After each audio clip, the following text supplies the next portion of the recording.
விருச்சகராசி அன்பர்களே நண்பர்களே, விஷாகம் 4ஆம் பாதம், அனுஷம், கேட்டையில் இருக்கக்கூடிய விருச்சகராசி அன்பர்களே, ஆடி யோகம், அதிர்ஷ்டம், சனியாக சஞ்சரித்து வந்த உங்கள் நட்சத்திராதிபதி பக்ரம் அடைந்திருப்பதால் நெருக்கடிகள் விலகும், மன நிம்மதி உண்டாகும்.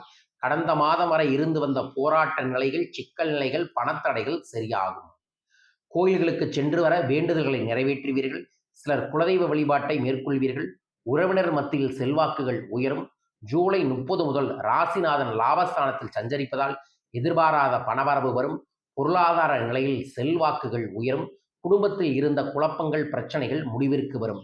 ஜூலை 26 முதல் சுக்கிரன் அஷ்டமஸ்தானத்திற்கு செல்வதால் நன்மைகள் அதிகரிக்கும்.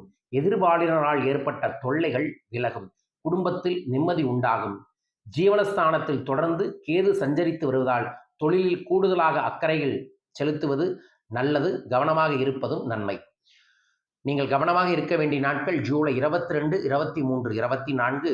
அதிர்ஷ்டகரமான நாட்கள் ஜூலை 27, 30, ஆகஸ்ட் 3 மற்றும் 9.